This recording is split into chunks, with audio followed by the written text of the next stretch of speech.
Hey creators, welcome back to the club. We're your hosts. I'm Ebony Chapman. And I'm Akila Friend. Okay, you guys, today we are joined by Samara Walker. Okay, she sought to create a beauty company that values diversity and inclusion while providing an innovative product for beauty enthusiasts. Okay, the nail polish brand Auda Beauty has been featured at NBC, Yahoo Finance, Black Enterprise, Vegan News, Pop Sugar, and the list goes on and on and on. So you guys, please let's give a warm welcome and welcome Samara Walker to the show. Hi, everyone. Thank you so much for having me. I'm so excited to be here. Yes. We are so excited to have you. We have had a long-standing relationship, and so we're super excited to finally have you featured on the podcast. I want to let everyone know that you are not new to this. Okay, you're true to this. You definitely have that typical entrepreneurial story of working a full-time job and then transitioning into entrepreneurship. In one of your interviews with Create and Cultivate, you said, balancing a full-time job and a startup is extremely demanding and requires a different level of patience, organization, and ability to challenge yourself. Can you explain exactly what that means?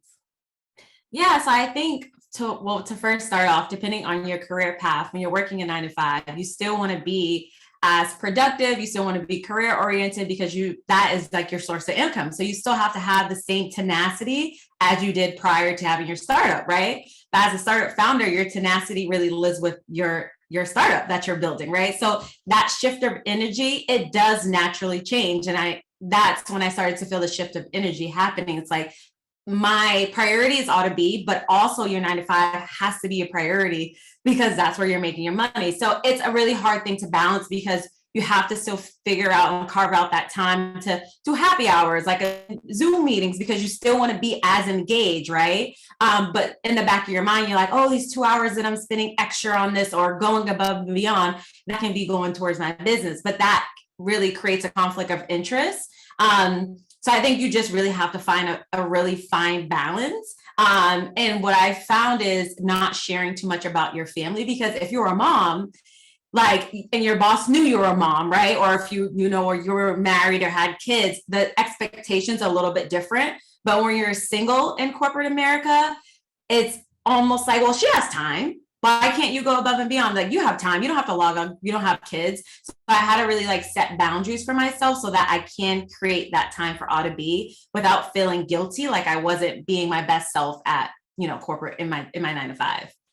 I love that you said that because I think it's so true, in terms of just, and I think that, I don't know if it's ageism. I don't know if, as you said, it's something against families versus not families, because it's true. Literally from the very beginning, I started in corporate America straight out of undergrad. And it was a thing where it's I noticed a difference with the ease in which folks would say, oh, I have to pick up my son from practice, or I have to go to this, or I have to go to that. And I'm like, man, God forbid I have to say, I really want to make this happy hour with my girls at 5. Or I really just want to be home for a little bit. It just seemed like it was such a different conundrum and something that I couldn't say as equally as someone else is perhaps same age range, but just has that different life responsibility. So it's interesting that that's the same thing, or the same mindset that you kind of have to approach when you want to balance your job and your entrepreneurial endeavor. So I completely agree with what you're saying. Yeah. Yeah. All of that with corporate America, how we all can relate in some capacity. So you were fortunate enough after some time to quit your job, quit your 9 to 5, quit your career. Okay. What were the factors that made you feel like it was the right move? And can you just give folks a little backstory? Because and this is more for a pain in my ass, to be honest, when folks talk about entrepreneurship and folks talk about leaving their 9 to 5, they don't talk about it as though that 9 to 5 was truly a lucrative career. You know what I mean? Or something that's very related to what they want to do. So it's a little easier if you're working at X or Y, Z place that you don't care about. You just want the check and you just listen, this is what my true dream is. I'll do it. But it's very different if you're leaving your quote unquote, something that really can provide a career for yourself, and deciding to bet on yourself with your entrepreneurial endeavor, which it sounds like is more the lane that you chose. So say what you did before, and what were the factors again that made you decide that leaving your job was the right move for you? Yeah. So before I go into that, I want to definitely agree with you and say it depends on your career. So if you have a career that it's not lucrative, if you're not making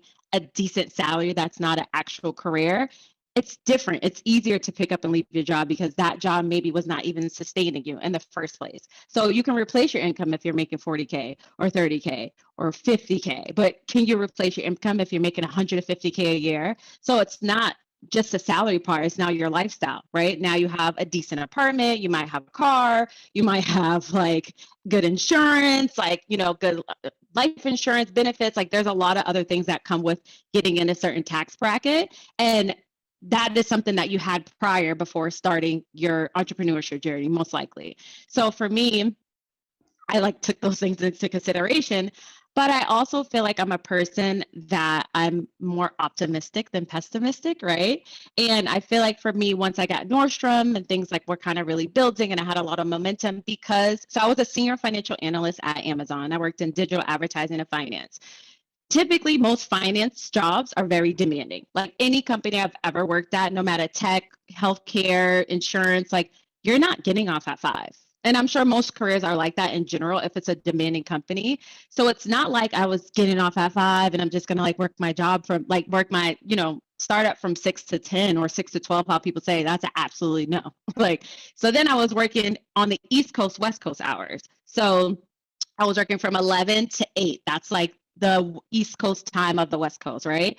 But like if it's a demanding job, I'm not signing on at 11 because I already have 25 emails in queue and I already have a team meeting set for 11:30. So I need to go through all those emails, see what happened, be prepared. So I'm starting a little bit earlier than normal, right? And then I'm getting off maybe like 9, 10 o'clock at night, which is technically 6 or 7 West Coast. So by the time I had a full-blown day and get off of work and like shut down my brain and have dinner, now I have to do Auda Beauty from like 9 to 2 a.m. Like I was working crazy hours. So it was a combination of the time difference and the crazy hours and the demanding job that I was like, I'm going to like, during this time that we got the Nordstrom partnership, I was like, it's either I sink or fail because Amazon is going to make me sink with this opportunity that I have. So I was like, you know what?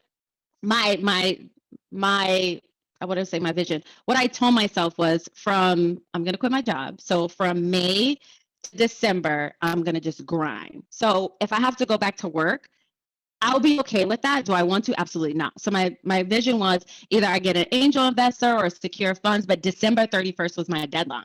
But now that I look back, I'm thankful that I had the opportunity because I had to learn supply chain. I had to learn how to talk to buyers. I had to learn about like SKUs, and I had to learn everything from start to finish. And like when you get a retail partnership, most startups who get retail partnerships, their investor had that partnership relationship. That's a lot of people don't realize, right? Because it's a big game to play in retail. So yeah, you know, people are purchasing your products and that's great, but you have to meet sell-through rate. You have to meet like inventory requirements, demanding shipping, like everything that like, if you're not from a beauty background, you have no idea what you're doing. So I was like, there's no way I could do this and do Amazon because Amazon is just so demanding that I have to pick or choose. So that was the time I was like, you know what? I am going to do this for myself. And if I have to go back to work, I have to go back to work. So December came and I didn't get an angel investor. I didn't get a VC. So I was like, I'm going to go back to work. So literally now I'm going back to work. So I am at Mattel on the West Coast. So that's something that has been my dream to move to LA. So I'm moving to LA and I'm going to be doing the same role, SFA at Mattel. But it was just one of those things. It's a bittersweet feeling because I didn't want to have to go back, but how do you continue to grow your business if you're relying, and it's not relying because if I got the investor, it would have been amazing, right? I already had a flow, but I need to continue to bootstrap. So it was, you know, it's a hard thing to do. And then like I have rent, I have like health insurance, and like I said, once you build that kind of like comfort lifestyle, and it's not to say like you need to stay in a luxury high rise, you can trade in some of those like, you know, superficial things to like scale back, but like I'm not going to sacrifice my basic living essentials to like please VCs or angel investors because they're not my shoes. Like I don't come from wealth. So like my rent I pay. Like I don't have family to be like, oh yeah, I'm going to cover you for 6 months. Go ahead and just live your dreams. Sleep on my couch. And like when you think of people sleeping on people's couches, that person's house that they're staying at is providing them groceries, health insurance, like, and we don't talk about those things, especially as Black founders. So I can't sacrifice my health and my well-being to build. I will do what I have to do to make sure I have stability and thriving company at the same time. You better say that. I think there's a mix. I think it's so true. And I mean, that's an update for us too, that you're moving to LA, which could be a blessing in disguise. Doing retail, which I can see that as a complete blessing if you want to do the beauty industry and working more within consumer goods, almost beauty, Barbie and all that kind of stuff. I feel that that's even interesting too. But I think so like another piece of this is the fact that like, yes, I don't know. It seems to me like this is a new age, like work twice as hard to get half as much in a sense that we say within like the Black community, because especially when it comes to side hustles or like hustling in general or trying to create something for yourself, it's not that easy. Like granted, yes, you can have that mindset to say like, all right, like I'm going to just, wing it. I'm going to sleep on a friend's couch and this and that. But like, no, like those resources is not as readily available. And so you have to work twice as hard sometimes to make sure that you're also being able to like get at least somewhat considered when it comes to taking your business to that next level. So yeah, and I think that is so, everything we're saying, amen corner over here, because it is true. Like I'm watching it. I was watching The Dropout, and so it was something that's on Hulu. It's something new on Hulu. Right? Mind blowing. And so the idea, right? Oh, so you've seen it? Yeah. Okay, so there's also like a 2020 special that coincides with this thing. So basically the rundown is like this girl, she dropped out of Stanford, right? And so the idea is like Mark Zuckerberg dropped out of school and Bill Gates dropped out of school and someone else. Right. Yes. Steve Jobs, Tesla man. They all dropped out of school, and look at what amazing businesses they've done. And Stanford is like the entrepreneur, like incubator for people, right? So she is at Stanford. She drops out of 2 years to come up with some like medical mystery to like figure out how to like test blood in a more sufficient way where you don't have to take vials and vials of blood to test blood, right? So I'll leave you with that. And if you guys are interested, definitely watch it. But that whole thing was just like she was able to find and get venture capitalists to fund her business. Multiple, I mean, big, huge names. People were like, oh my gosh, I can't believe she got this person's on the board and that person on the board. But I also am thinking while I'm watching it, like, she's white, she's blonde, she has blue eyes. Like, she wasn't like, the most amazing looking thing on the planet, but she did have the skin tone to kind of get you in the doors, to get you those connections, to get you those things. And I think as a Black community and as Black people, like we don't have that same opportunity. And so I think that like when it comes to entrepreneurship and how it's set up, it's looked to, for at least our community, I think, as like a freedom, a way not to be held back with someone else's standards. But I want to be able to like keep it all the way real, because like you were saying, my question is, how hard is it to sustain yourself as a full-time entrepreneur? Like, yes, you got a deal at Nordstrom's. Yes, you may have this, like it's this happens, but you're like cherry picking at like trying to make sure your bills are paid. Like, tell us about that experience for you, since you did give yourself that 6-month window. Yeah, so I was little caveat on The Dropout. She raised $6 million, friends and family. So friends and family, for those who watch might not know, is like literally your mom, your dad, or like friends of your family, literally. Okay, so she raised $6 million. We ain't got that. Think about, do you know somebody between your family and your friends who would collectively be able to give you $6 million? Like if someone gave me, I'm gonna if someone for 2,000. Okay. If someone gave me $200,000, I would be like, wow, this is amazing. Okay, she raised $6 million. So she never had to really sacrifice anything. Yeah, she dropped out of Stanford, but like, if you watch the show, I won't go too in depth, but basically she was able to do that. Okay, so if every Black founder was able to get up quarter of what she raised, we would be thriving. Okay, because we do like 9 times what our white counterparts do without anything, without no resources, without no advisors, without no funding. Like we do this with our 9 to 5 or quit and just figure it out. We hustle. So I think, to be realistic, like it is extremely hard. There are some days that I'm like, and I'm in my 30s. Some days I'm like, I sacrificed so much just to grow Auda Be and like have a vision and really want to see this through, but like how much more sacrifice do I have to give? Like how much more time? And it's so weird to say time, right? But like that's a realistic thing for women at least. Like how much more time do I have to like dedicate dollars, money, time into Auda Be without feeling like we're actually like meeting major milestones? And of course people see like Nordstrom, that's major, but like if I'm not making a significant amount of money where I can just go and do my business full time without having the pressure of feeling like I'm going to be late on rent, I'm going to be late on my car note, I can't buy like groceries, like that is a real thing. And I feel like a lot of entrepreneurs go through that, and some are lucky and some, you know, figure it out, and others are like, well, I'm going back to work, or I'm not even going to do this anymore. Most small business, I don't think they make it past like 3 to 5 years. They just end up like giving up, and it's not, I don't think they give up because they're not passionate, they're like literally tapped out. Like I saved, so for transparency, I saved 50K. So I'm like, I have 50K, right? So that can last me from May to December. Like, and that's between like my rent and like, I don't have a car. I gave up my car years ago. So I just basically have rent. You know, I do help my family out. Like most Black families, if you don't come from money, you do help other family members. So that's a real thing that no one talks about.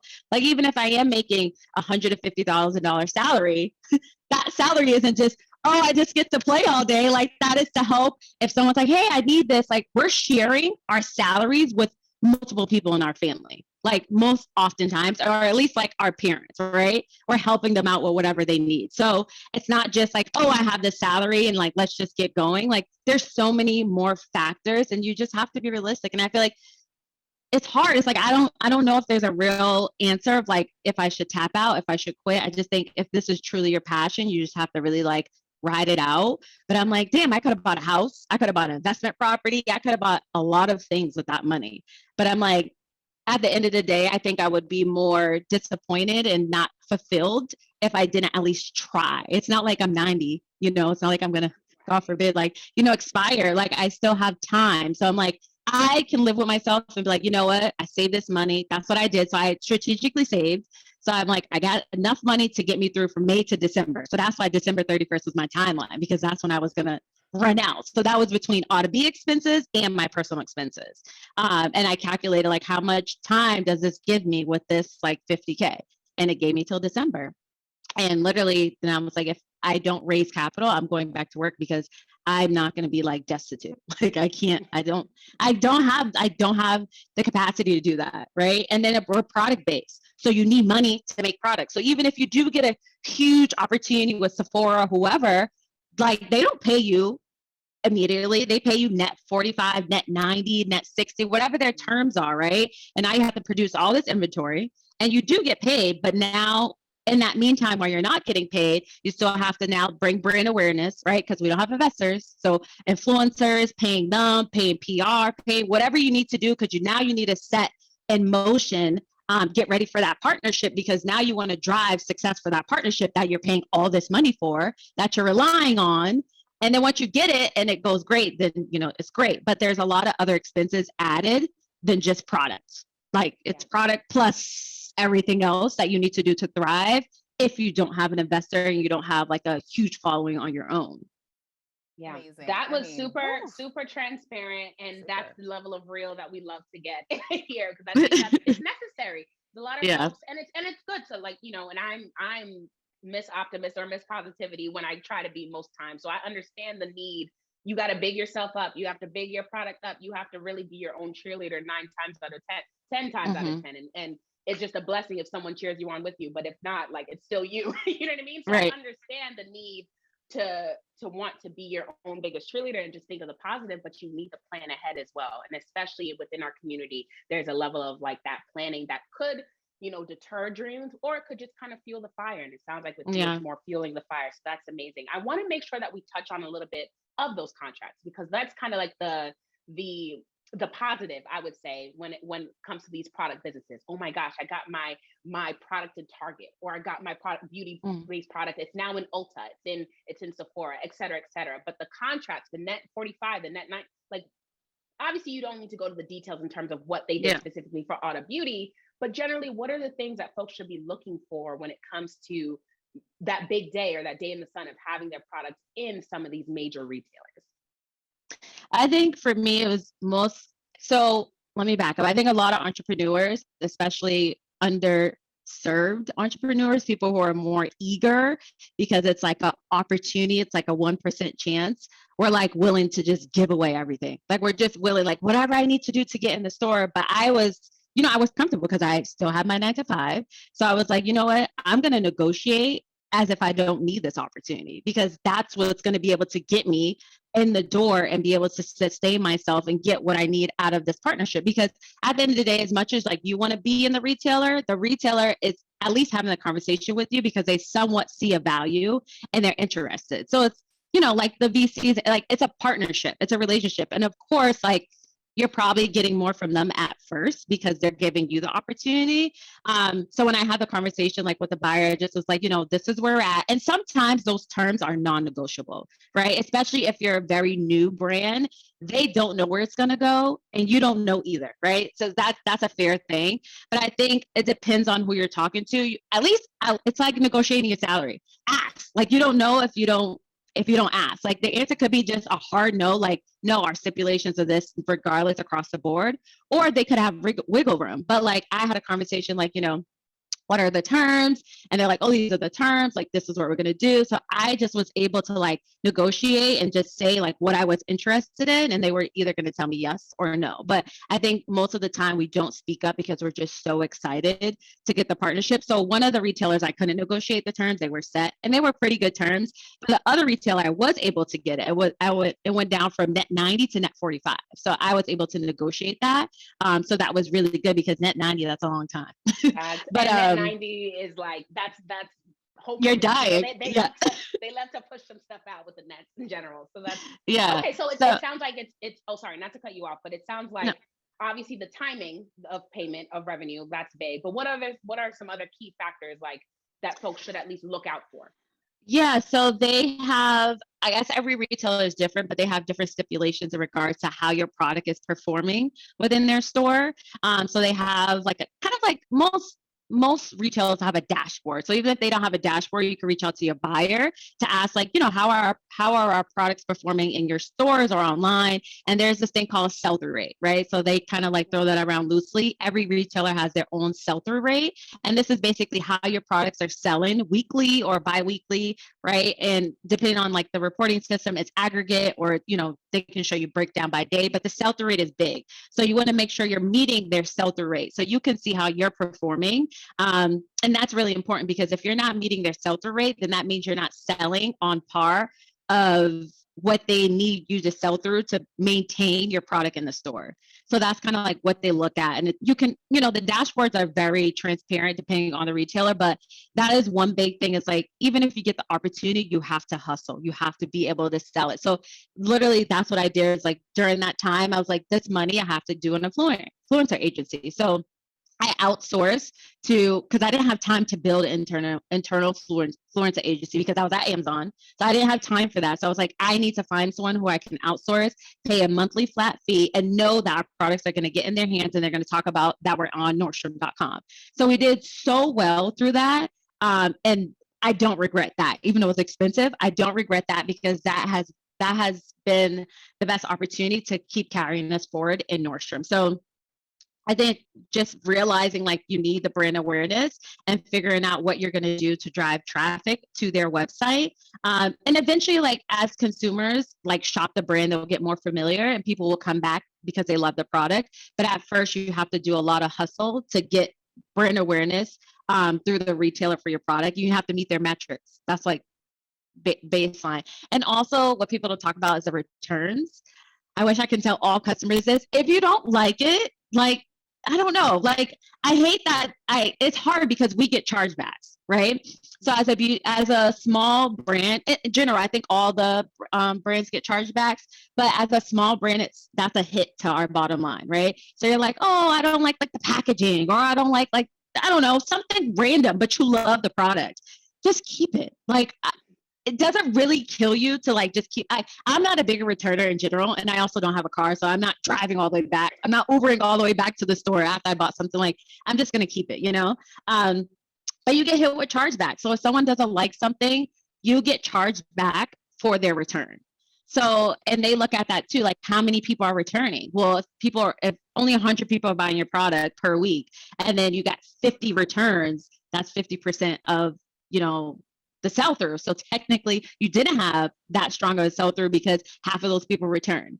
So you also have to figure out how to communicate that message, or I don't know, make sure your packaging is strong. It just really depends on the brand, but that's another thing that people don't realize. Like, you get charged for people returning the product, and that sucks. That's insane. I mean, honestly, I worked in retail for a little bit, and I for sure, obviously I was like a sales leader or whatever. So it was like, we're all about the numbers and how many we're selling an hour and like all of the things. So it's like a little bit of what you're saying. Like, I understand and can relate in some sense but as a small business, that does suck. Like, I don't think as consumers, we're necessarily thinking about those things when we're like supporting a Black business or buying from a small owned business. Cause you're just like, all right, well, I'm going to try the products and see if I like it. And if I don't like it, then it's fine. We'll just return it. Like, you're not thinking about just the, the support and like I guess what the circulation of the money is looking like. You're not thinking about the back end of it. Yeah. And some retailers, so I know Nordstrom has a really open return policy, but depending on the store, some are more loosely than others. And I remember one day I was reading this review on Nordstrom. It was like, oh my God, I love this polish. It's great quality, great packaging, but the color was a little bit off than what I expected. So you used the polish, you loved it, but then you literally went back to the store to return it. So I was just like, I don't like, did you have to return it? But I guess if she didn't really like the color, but clearly she used it and said it was great. Like, you use it long enough to know that you liked it and you wrote the review and then you decided to return it. So just like little stuff like that. But I guess, it could be like on the founder's end to figure out a way to communicate. And obviously, because it's not D2C, you have less opportunity. So your packaging has to be strong, or just your website or the way you communicate to the customer has to be like, build that relationship. So that's something like on my end that I have to like work through. Yeah, 100%. Well, we're so excited to have Samara Walker here with Auda Beauty. You guys, we will be right back after this short commercial break. This episode is brought to you by Fully Loaded. You tired? Your full-time job, 2 part-time jobs, and side hustle all have you stressed out? You can't even think about your next move, let alone what you're gonna have for dinner. You're feeling like you're one step away from your big break, but can't figure out what you're doing wrong? We can definitely relate here at the Black Creators Club. We have been looking high and low for solutions until we met the founders of Fully Loaded. So take a deep breath. You know we got you, and we know exactly what you need. Grab some ice and chill with Loaded Lemonade, a refreshing drink made with filtered water, cane sugar, and infused cannabis. With 3 flavors to choose from, kiwi, strawberry, and blackberry, a little definitely goes a long way. Take a sip and transform your vibe. Fully Loaded, a lifestyle brand that provides superior goods for all. Please drink responsibly and follow your local laws and regulations regarding cannabis consumption. Welcome back, guys. Okay, we are so excited to have Samara Walker in the building today. You guys, we are learning a ton about, retail, venture capitalists, supporting yourself as an entrepreneur, having to go back to work and support that job, because listen, we're not out here trying to be all desperate and whatnot. Like, we still got to live our best lives. We got to do what we got to do. I also want to talk about the lack of representation in the beauty space for women of color and why you feel like you help fill that gap. Yeah, so I think, well, first from a product-based standpoint, and it's nail polish. So like, let's just be real, like nail polish works for anyone, right?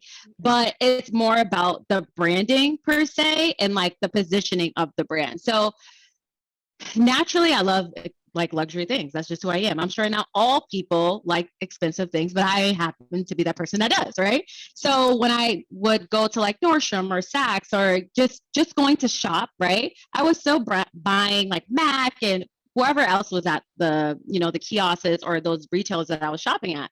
But what I found was that none of the models, none of the imagery, none of their partnerships, none of their collaborations, none of their donations, like nothing they were doing besides the product was really representing me. And I didn't really feel like reflected within the branding, or I didn't really feel like I was invited, right? It's kind of like if you go somewhere and it's like you're uncomfortable, but you're just there to be there.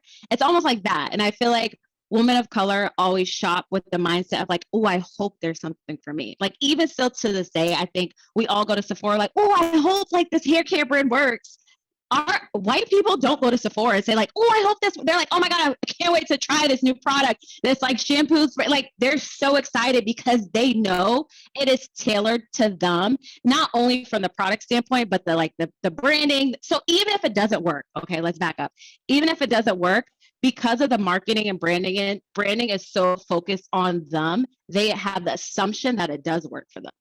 Right. And we, as women of color, we don't have the assumption that this product is going to work for us. Right. Because there's nothing that tells us, oh, I got something in my eye. Sorry. Oh my God. Okay. Sorry. All good. Good.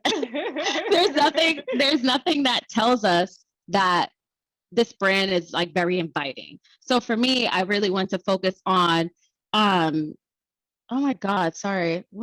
Sorry, this is so weird. It's the karma. They was like, whatever hair product. Said, oh, right. my hair product.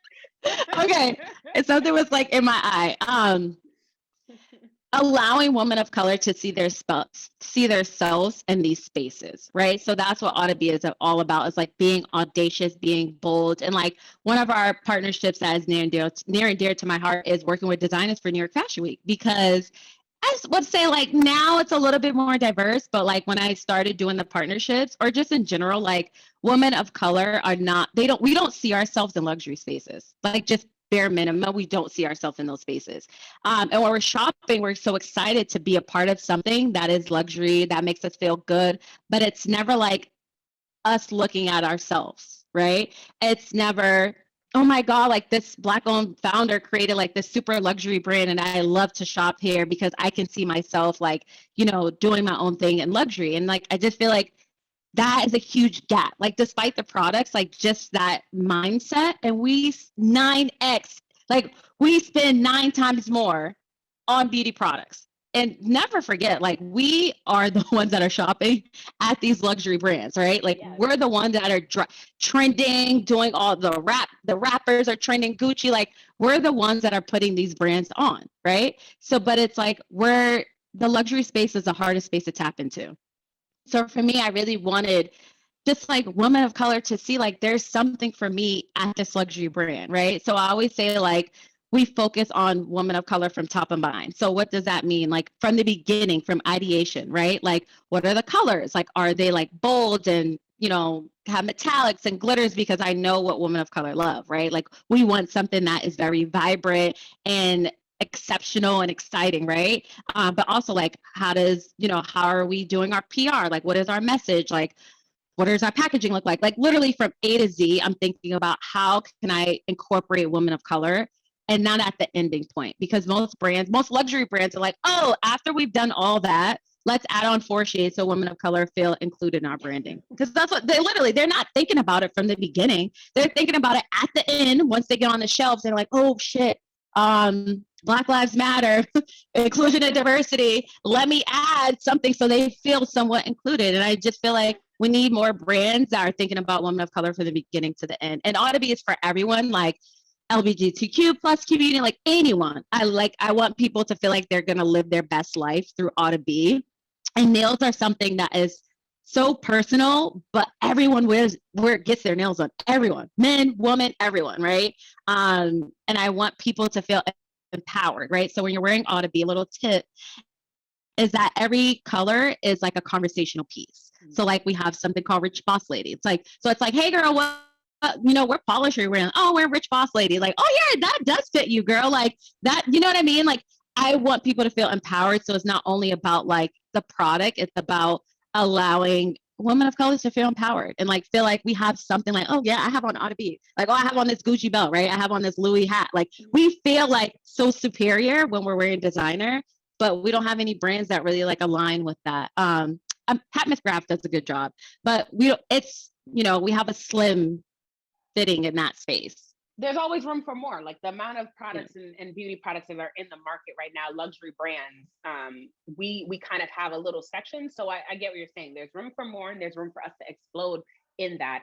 We know we got to throw Fenty out there as the example. Like, granted, it's Rihanna, so like, yes, but at the same time, I feel like just what she was able to do with just like, again, what you're saying, having diversity, having Black women, having those shades and range within the Black community, like shown from the very beginning. It's like such a like duh idea. But that little change to just say, hey, we focus on y'all for hundreds and hundreds of years. Let's focus on this section first. Yeah. And then they would come anyway. And that was enough to say like, okay, like, yeah, this is revolutionary. We all should be doing that. And we should be doing that in all sections of business. And it's so simple because it's true. It's very annoying. Like when you really think about it, when you decide to, at least for me, I'll speak personally, going shopping or going, let's keep it to beauty, going to these beauty stores and thinking through, as you said, like, oh, would this work for me? Okay, I'll try it out. Like maybe if I do this, mix this shade with that shade, and then add a little splash of that one. Yes, it's going to finally work out. Right, exactly. Work out versus like, let me just get option A and option A will work. Exactly. So, yeah, 100%. I think that's funny. And the whole mixing of the shades, the whole thing, like I think we've all been there. And so it's like, or it's like something looks too gray, too dark, too blah. But, and I think it's what Akilah, you said was about like Rihanna's thing being like revolutionary, right? And that was, I don't even know how many years ago, 2017, 2016, I can't remember when she launched it. But it really wasn't that long ago. And to say that like that was revolutionary to me, I mean, it's crazy. It is, but it's unfortunate that like she was the first one to do it. And everyone was like, oh my God, Rihanna has 50 shades of color. Like, okay, like why hadn't anyone else done that before? Like why in 2016, 2015, whatever it was, that like now we're finally, and it was a celebrity Black woman. Like I love Rihanna and I'm so happy she did it. So that's not what I'm taking away from, but it's just like society and like why we're still having like still having, that whole thing, which we'll get into. Let's get into it right now. So you were the first Black owned nail polish brand to be in a major retailer. Let's give it up for that. How about you shout out what retailer exactly it was? Tell the people. It was Nordstrom. Of course. We've been plugging Nordstrom all episode long. Yes. Nordstrom. Shout out to them for that. Hey, yes. Does it amaze you that, like, in 2022, we're still talking about beauty and the Black community, and you're being the first to be featured within, granted it's a nail polish brand, but still like the first in such a major global brand such as Nordstrom? Yeah. So actually a funny story, when we first got the partnership and we're like preparing our PR and press release, I was like, oh, let me see if like I'm the first woman owned, because literally when I got on Nordstrom.com, they had like Chanel and Dior, and like we know those aren't like women owned, right?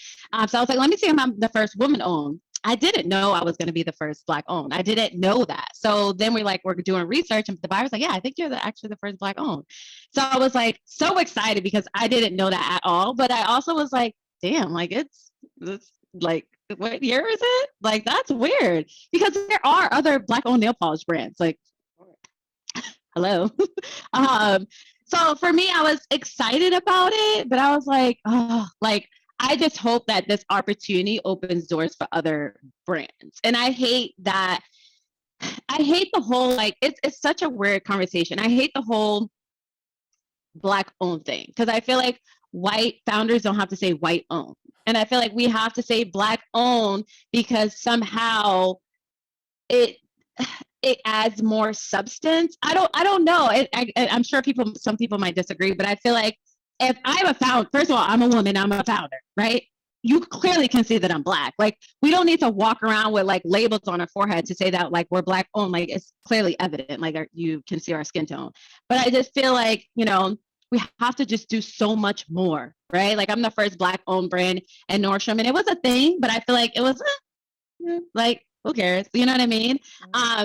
So I don't know.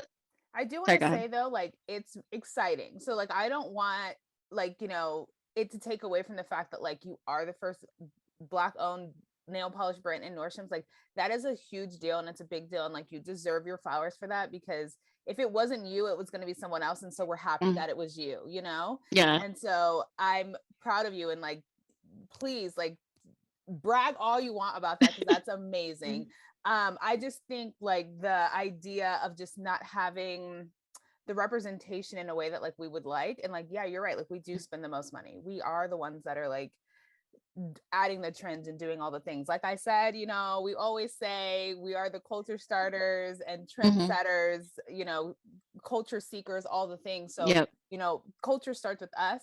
And so it just sucks that we're not recognized by that. Exactly. You know, it is like, it's an afterthought, and it's a whole other thing. But yeah, no, but I did wanted to just add that tidbit. Like, I don't want you to downplay your accomplishment, because it's amazing, and it's such a, you know, it's a huge deal. Like, it's a huge deal.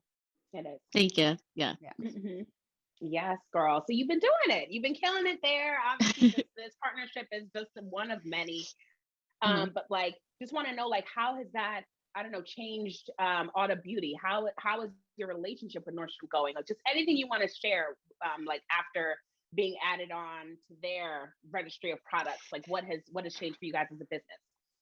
Yeah, so I would honestly say Nordstrom is doing a great job. Like, I honestly, I give them applause. They're doing a great job, and they're really helping the indie brands that they bring on board. Like, the buyers are great. Like, they're very, you know, they communicate efficiently. Like, they're really trying to help the indie brands, because it's not just like the product on the website or on the shelf. Like, we need support, like just to understand like how to work and navigate on being a successful brand in Nordstrom. So it's going really well. I feel like we got a lot of press from it. I feel like we got a lot of visibility. I feel more confident when I'm having conversations with other buyers, because we're already in Nordstrom.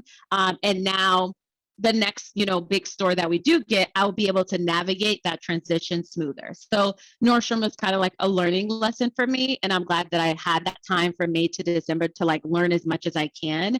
And now, you know, when I do get the next, you know, buyer conversation and we do launch, I will be so much more prepared. So I feel like it was a good opportunity for me to learn through, and especially because they have been so helpful. Now, if we do get another partnership, and maybe they might not be as hands-on, right? Because everyone's different, but now I'll be stronger and better as a founder and a brand to be able to like grow and scale within the next retail opportunity that we do have.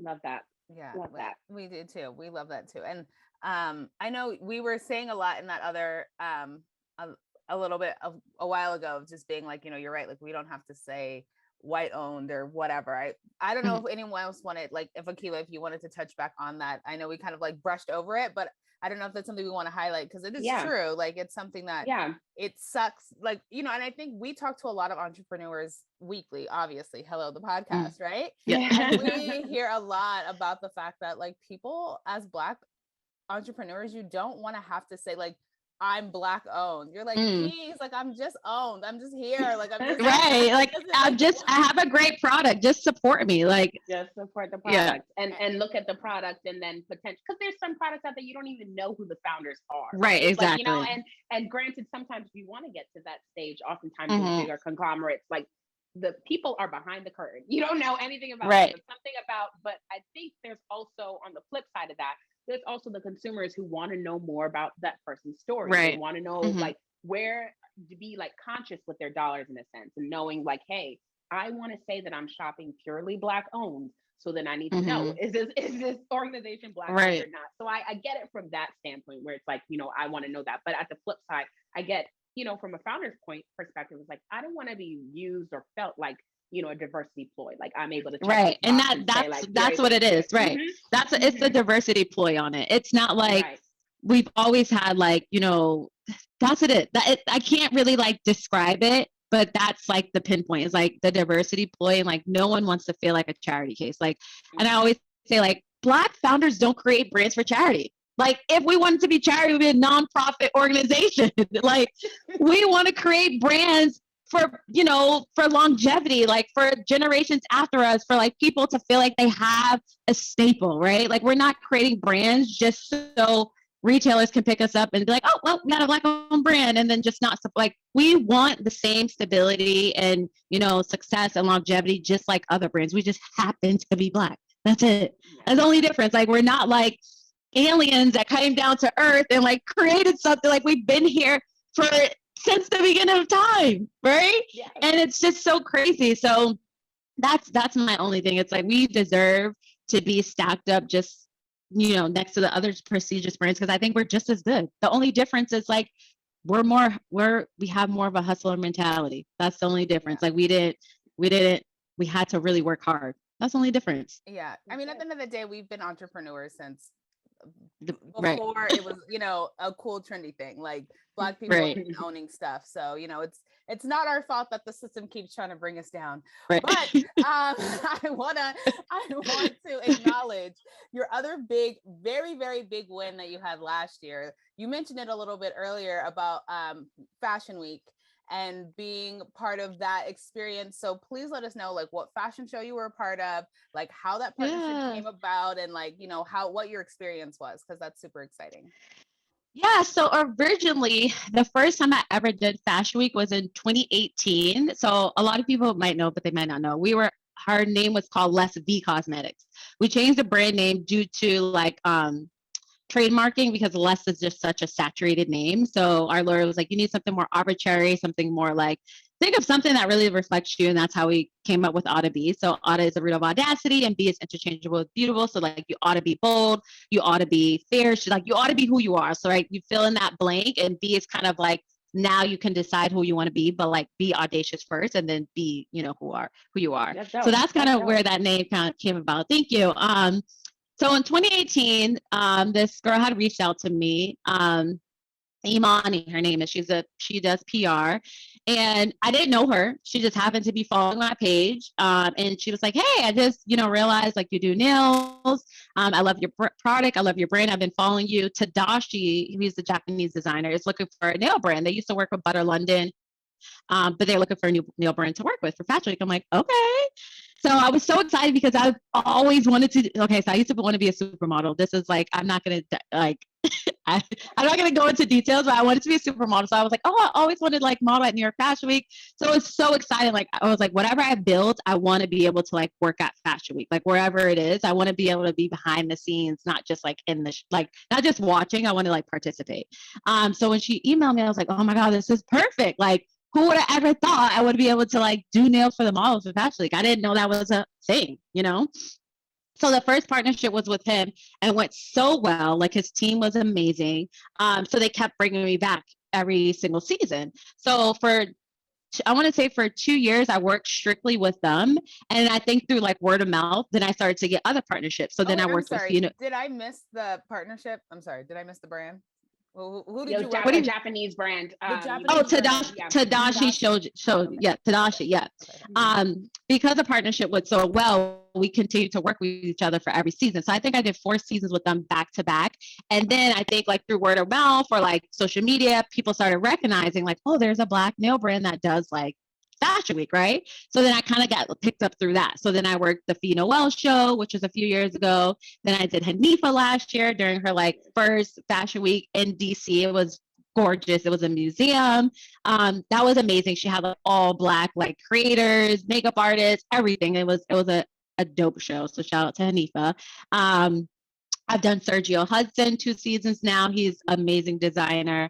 I've done, oh my God, I'm trying to think who else I did. Kenneth Nicholson, he's great. He has like a military background, but his designs are like really cool. And then I've done someone else, and I'm like spacing on the name. Can't think of the name right now, but we've done so many designers. We work with so many designers for New York, and that is like my favorite part, because I feel like we never get to see ourselves in those spaces, right? They're kind of like reserved or like untapped for like the prestigious people of the world, or the people that are like elite. And now it's like we're breaking through and breaking barriers. And I also love that like designers are realizing like, I got into this space, like Sergio Hudson broke out, and he's like amazing. And he's always trying to figure out how he can work with like other Black creatives.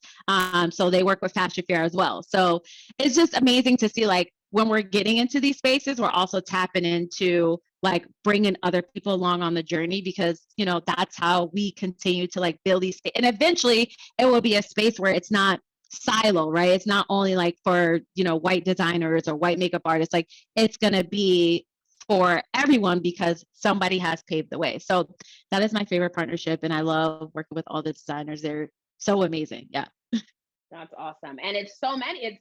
I love how it transpired. Someone decided to say, let's give you a chance. Let me reach out. And then that kind of continued the buzz. And you obviously proved your way for folks to say, okay, she's not going to embarrass me. Let me introduce you to somebody else. Yeah, exactly. Yeah. It was what you just need one chance. Oh, the other designer was Pat Bow. Pat Bow, her designs are like amazing. Amazing. She's a Brazilian designer. It's like she's more so like swimwear or like resort wear. So she was amazing too. So I would say all the designs I worked with have been so great. And yeah, and I think you just need to give founders a chance. Like we're small. We're no comparison to Butter London. Okay. They're like a whole corporate like company, but they gave me a chance. And I think they were like, oh my God, this is great. We're going to use her again and again and again.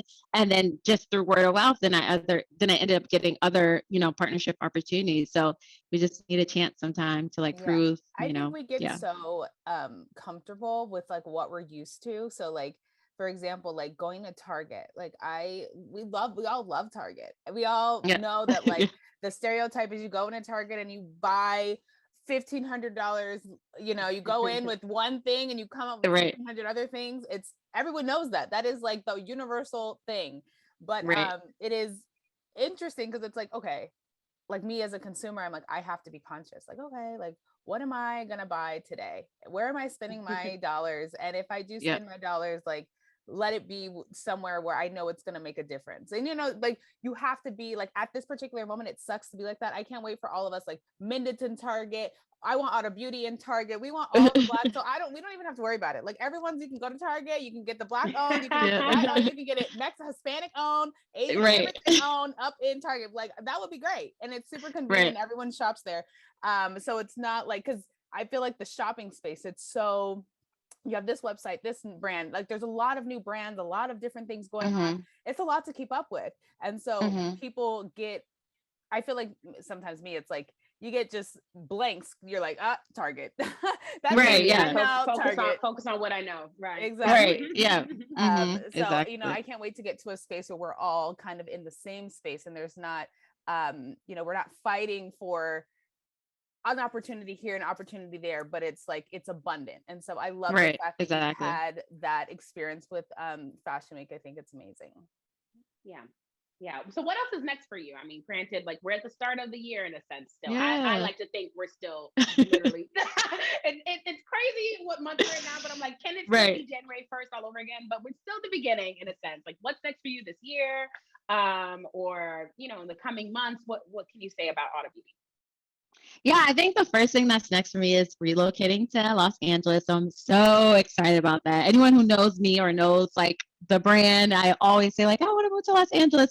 I think LA and New York in particular have such great saturation and connections and advisors and mentors and just a space for beauty to thrive. So I'm from Boston. Boston is not a beauty space. Like we have startups, but they're like more healthcare or like hardcore tech. They're not like, mobile apps. Like it's just very different industry in Boston. And I feel like sometimes you have to like push yourself in an environment that's going to stretch you and push you to thrive. So I feel like LA is that place that's going to push me and stretch me and allow me to like spread my wings and, open the brand. When I mean open, like just open more doors for Auda Beauty. So our goal is to get into Sephora. That is the goal for this year. So hold me accountable. I'm holding the buyer accountable. I'm sending her emails. But yeah, so that's our goal, is to get into Sephora. That has been one of our goals for a long time now. And honestly, that is our goal, to get into Sephora and a few other luxury retailers. And continue to keep expanding the brand. We do want to introduce some new products in 2023. So LA is a place where our new manufacturer is going to be for the beauty products. So the extension of nail polish, like we'll now have things other than nails.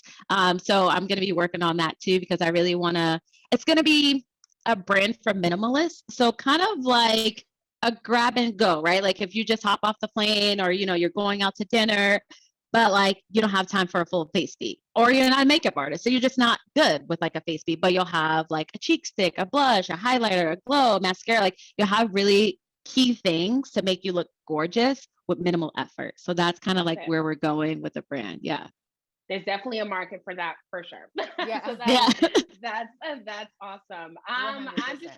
Just want to know too, like, when you think of Auda Beauty and you think of where you are right now, like, and you think of even when it comes to like getting into some of these retailers, like, I'm just so curious, like, what makes you decide like should be the next step? Like, is this just like kind of, is there like an underlying textbook when it comes to starting your own beauty brand? Like, this is what year 3 should look like. This is what year 4 should look like. Or is this just yourself saying, hey, this is what I want to do now? Like, why not try it out? I think so 2 things. I think when you're bootstrapping, you have more hands-on control. Like I'm only in control. Me and my co-founder, like those are the only people in control when you're bootstrapping. I think when you have investors and things like that, I'm sure their map and game plan looks completely different, right? Because they have to be more strategic. They have people to answer to. They have things already set up in line for them. But when you're bootstrapping, you can kind of like create your own journey, your own path. So for me, I kind of do set like, we have like goals for the year. We have goals by the quarter. And then I have like a 2 to 3 year game plan, right? And obviously you have like your 5-year, like your long-term goal, but like in hindsight, we had to kind of stay in like this 2-year time frame because a budget, aka my personal money, that is what I'm working off of, right? Versus like at $2 million, $3 million budget, I can plan a little bit further, right? So I think I kind of like, base the goals off like what we're doing and where we want to go and how this can position us for our next step. So that's kind of how I think about it. So it's like, if I do get into Sephora, like what is the next step? It's not only like, yeah, we're just gonna have nail polish there and people are going to buy. It's like, it's a strategic placement for us because when we do want to launch the new products, now we already have Nordstrom and Sephora, these huge retailers that align with the brand, right? And now pitching these new products to retailers that were already in and doing great is an easier conversation than trying to build up a whole product line and then trying to poach them, right? And I'm sure it depends, but for me, it's a strategic placement. So now when we do launch other products, it's just like, hey, we're doing so great. We have the opportunity to show you what we're doing. And I think the conversation will be much easier for me to introduce new products since we're already like placed in these retailers. Yeah, I think that's amazing. And I think, LA will definitely stretch you all the way to your thin, girl. So I'm excited. I hope you have your running shoes on and you have your hair tie ready because it is just so not, LA, like moving anywhere is just like really finding your footing, really finding your space, like, and then but you have that hustler mentality and that energy to be like ready to go pick to NYX and all the other beauty retailers that are in LA. So there's a ton of opportunity. We're super excited for you. And so Keeks, I want you to let the people know what other type of opportunities that people need to tap into. People need to tap into the Black Creators Club. Okay. So that's the way that you can support us. It's to share the show with a friend, subscribe to our YouTube page or Apple Podcasts or Spotify Podcasts. Everything is at the Black Creators Club. When you do, please rate, please leave a review. It matters. We were talking about reviews throughout this episode too, so it matters. Definitely leave a review on our podcast page, on our Instagram, everything else. We'll read fan shout outs on the air. And also if you have questions or suggestions for future guests or topics, let us know by contacting us at theblackcreatorsclub@gmail.com. Okay, perfect. So now we are into our favorite part of the interview today, which is our game. Okay. And I love how you explain the name of Auda Beauty because I think you're going to love this title. Okay. So the title of the game is That Oughta Be Your Color. Okay. Yes. So we're going to name a few adjectives and describe some personality traits and then have you match us with some of the collections that you hold at Auda Beauty. Okay. So the first one is their favorite color is red. They're sassy, outspoken, and can't wait to go out on the town. What collection of Auda Beauty should we go with? The First Lady. Ooh. What kind of colors are in there? Yeah. What's in that? Well, this is an individual color, so I'm going to do individual colors. This is the First Lady. It is your classic red, but it's like a little bit more brighter than the kind of like the duller red, but it's called the First Lady. I told you every color is a conversational piece. The names are the most important part, honestly. It is. It's true. Sometimes when I'm deciding between polishes, I'm like, let me do that one or that one. Okay, yeah. So I'm gonna be Michelle Obama. Got it. Exactly. So this next one, my favorite color is pink. Let's say my favorite color is actually green, but my favorite color is pink. All right. So I love to be colored up. I love a favorite book series, and my favorite right now, when I'm thinking of book series, is Harry Potter. So that's my space. If that's what I'm in, what color should I do? You should do Pucker Up Baby, because it will go with the cuddling. Like, it's a really bright pink. So Pucker Up Baby is a good one. Okay. That's a cute Up Baby. Yes, it's cute. It's like for you. Yes. Yes. Giving what are the houses in Harry Potter? Giving Gryffindor, or is it Hufflepuff? Whatever. Yes. Giving very much so Hufflepuff. Okay. Right. Okay. Favorite color is blue. This person is fierce, never scared to take a risk, and always ready for brunch.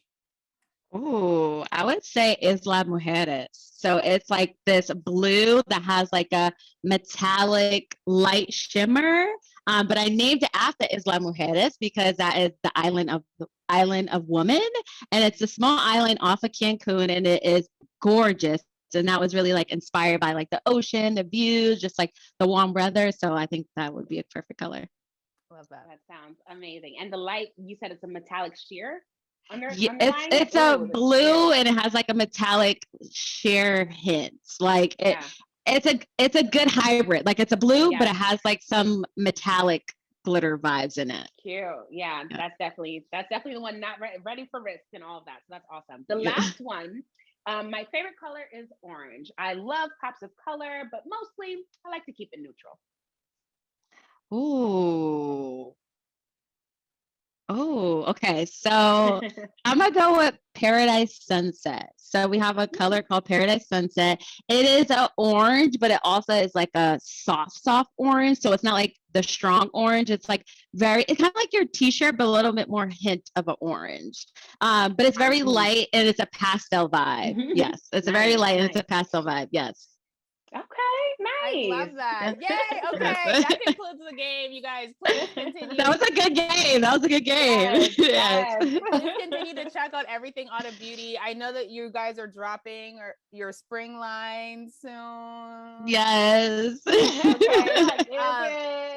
like, what, September, spring, summer. Yes, we're coming. And we're gonna bring back the California Love collection. So that collection was amazing. Like, I flew out to LA and did literally a little photo shoot on the beach with like picnic vibes. Shout out to, oh my God, I don't want to say their name wrong. I'm not even gonna say their name, but they are a small owned business, and I want to say it's called Blooming or the Bloom, and they do like catered or like little experiential events. So they were amazing. They did the whole picnic theme setup. We had the umbrella, we were in the sand.